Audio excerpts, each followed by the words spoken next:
From Interfaith Alliance, this is State of Belief Radio. I'm your host, Reverend Welton Gaddy.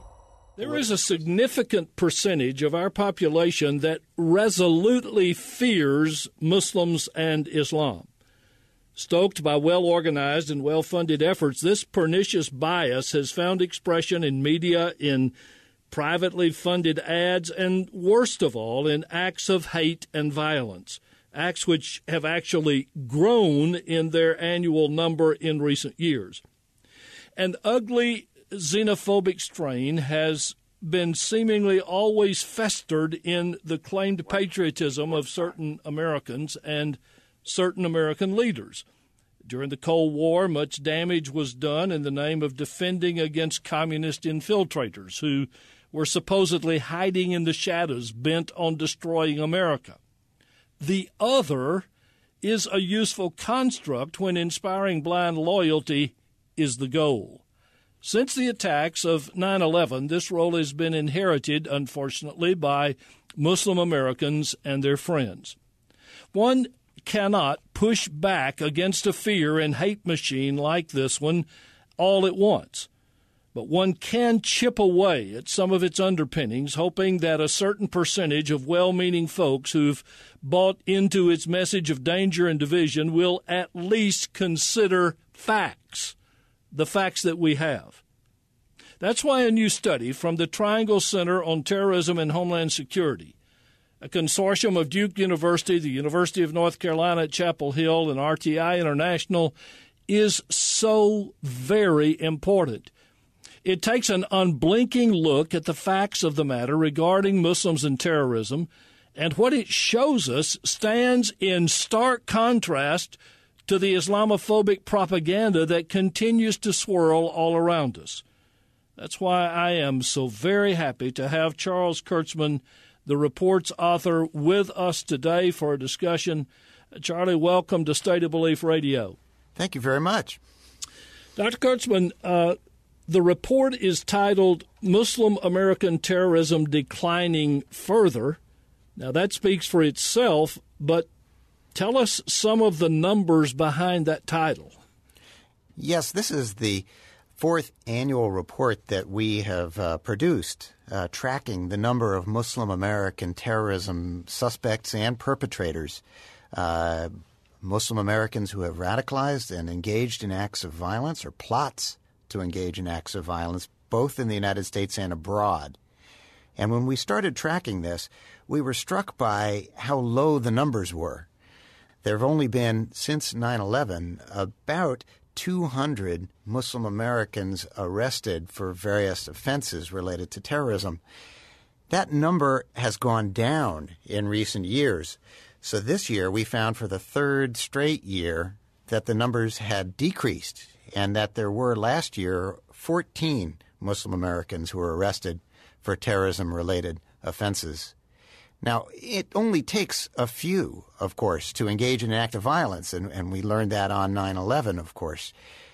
But my point, the broader point here, I think, is that not very many of our country's Muslim American residents have engaged in violence, have radicalized, and have been swayed by the radical messages that they're receiving or could be receiving from abroad. I want to point out that almost all of these cases are disrupted at a very early stage, so they're no danger to the American population. And in fact, many of the individuals are turned over to authorities by other members of the Muslim American community. So we're not talking about a leading cause of death here.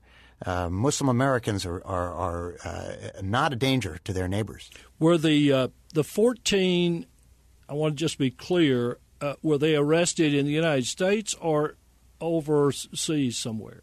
Almost all of them were arrested in the United States. Some of them were arrested as they were attempting to go overseas. So there's a handful who were trying to go overseas to join terrorist organizations in Somalia or West Africa or elsewhere. The rate, though, is still so low. We're talking about a fringe that's been rejected by all the mainstream, all the important Muslim thinkers in the United States. Dr. Kurzman, I perhaps have lived in Washington too long, and that's why I'm cynical. But I know where you live, and I know where I live in Louisiana. And some people would say, well, they ought to be going down because we've shown them how tough we are and what we're going to do to them. But I imagine you have a different explanation for these declining numbers. I think that's one explanation, and it can't be discounted, that the counterterrorism efforts that we've put in place, we were fearing a far higher rate of radicalization after 9/11. And for folks, if you think back 10 years, we didn't know whether there are more waves of attacks coming. We didn't know the level of radicalization that might occur among Muslim Americans here in the United States. We now have 10 years of information to go by. We have a record. And it's what we feared were suicide attackers, as we saw on 9/11, people who would give their lives for their faith. Those aren't people who are going to be deterred by a jail term. Those aren't people who are worried about getting caught. That level of commitment is undeterrable. But we haven't seen much of it. And I think that is the good news in this story, is that we now have more than a decades of experience to go on, and the numbers have not been very large. The report notes that a similar pattern can be seen in Europe. Do you see the same causality playing a role there as well? Yes, we were really surprised to see that the number of terrorist arrests of Muslims in Europe has been going down over the last several years. That's data we didn't collect ourselves. We got it from Europol, which is the European police agency for the European Union. And their records show that the numbers there, although they're larger than in the United States, per capita, that is, per million Muslim residents, are relatively similar and declining. I think because Europe is closer to some of the hot spots in the Middle East, some of the countries that have ongoing civil conflict, where terrorism has been one of the methods used in those conflicts, we expected to see a far higher rate of spillover into Europe, but that wasn't really the case. I think globally, if we look globally, terrorism has been declining all over the world, terrorism of all forms, and peaked in 2007, according to global data from the National Counterterrorism Center. The world is getting safer in many ways. People are living longer and other sorts of things. The number of wars has actually declined over the last several decades. You wouldn't know it from reading the news. If you just keep up with the news, you would think that the world is in the worst crisis ever. But in fact, things are pretty good, and that's not necessarily newsworthy. Well, I have the sense also that there is a political angle to that, where there are some people who benefit from fear and really don't want to assure the American public as much as to keep them on edge, because that gives them a bias out of which to speak. I think you're definitely right. I also think that government officials, even if they don't share those self-interests or those biases, are afraid that attacks are going to occur on their watch, and if they loosen any of the counterterrorism pose or posture, that the next time there's any small incident of violence, they're going to get blamed for that. And frankly, I think there will be further attacks. That's human nature. That's the way the world goes. It's a dangerous place in many ways, but it's not a leading cause of death. It's not a leading public health crisis, and it's only when Americans come to recognize that the politicians will have the space to allocate resources and to adjust our security posture to match the facts that we've actually experienced over the last 10 years, the much smaller scale than many people feared we would see of Islamic terrorism. Which is exactly what all of you are trying to do in this splendid report, and the reasons that you're doing it. I found another fact that just very, very interesting, that almost all recent plots, rare as they are, were stopped in the planning stages. Now, Dr. Kurzman, a lot has been said about the insularity of some Muslim communities in the West. Do you have a measure of what role fellow Muslims have actually played in that kind of early disruption of planned terrorist attacks? We do. For the cases where we could tell, how did this plot come to the attention of the authorities? Muslim Americans were turning in plotters as often as the U.S. government was discovering them on its own. In other words, one of the main ways that these plots came to the attention of authorities was because Muslims went to law enforcement and said, this isn't right, you need to know about this. So the fears that Muslims are not cooperating with law enforcement, or that Muslims are not are somehow in cahoots with these plots, I think is misplaced. That we're seeing quite a bit of cooperation, and that credit is due. And then when you see these plots, they're marginal within Muslim communities. They tend to be folks who are too radical for their own mosques and are frozen out. They're not people who are part of the mainstream of the Muslim communities in this country. I don't want to miss something. Is there anything else that stands out for you in this report? We were struck by the consistency of these numbers, that somehow each year just a couple dozen or less folks are getting involved in these kinds of activities. At the same time, to put this in perspective, every year somehow Americans manage to kill each other at a rate of about 14,000 murders per year. That's an astounding figure. And I think when we talk about violence in this country, when we talk about security concerns, that puts this in context. Last year, there were no fatalities from Muslim American terrorism in this country. Since 9/11, that is over 11 years ago now, there have been 33 fatalities from Muslim American terrorism, and most of those are like the fellow who went to Fort Hood and shot people up there, or the Beltway snipers who may not even have been Muslim.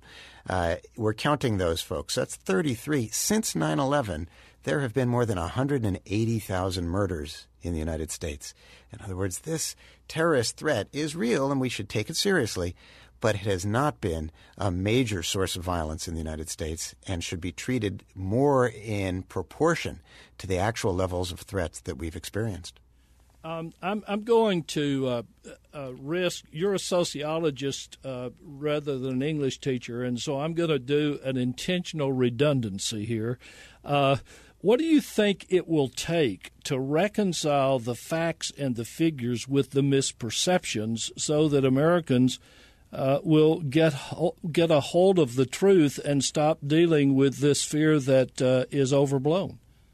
I think we're starting to relax. That 9/11 was, of course, a huge shock for so many Americans. And we are starting, hopefully now, to realize that era has largely passed.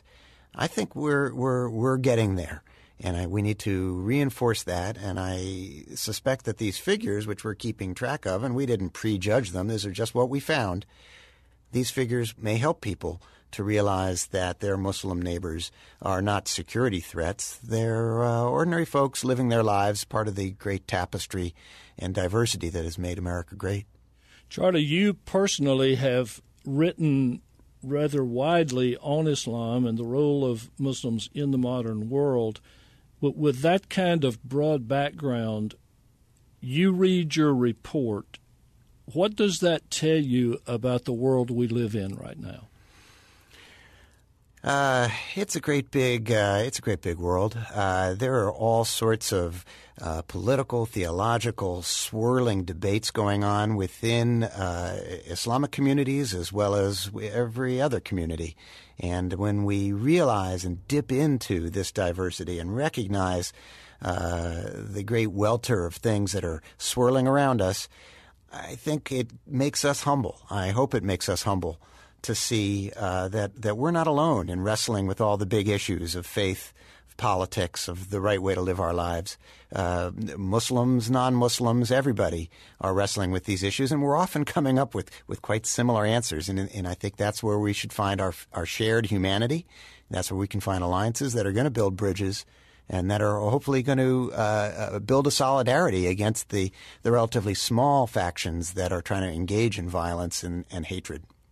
I can't thank you enough, you and your colleagues, for the work you've done. Dr. Charles Kurzman is the author of the new report, Muslim American Terrorism Declining Further, just out from the Triangle Center on Terrorism and Homeland Security. He spoke to us from the Carolina News Studio at the University of North Carolina at Chapel Hill, where he is a professor of sociology. This entire report is available for our listeners to read online. We will post a link at stateofbelief.com. You can go there and you can see the data that Dr. Kurzman has talked about. Dr. Kurzman, I thank you so much for taking time to be with us today on State of Belief Radio, and I hope that you'll come back next year and the year after that, and we'll see it declining every time. I hope so, too, and thank you very much for having me. It's been a pleasure.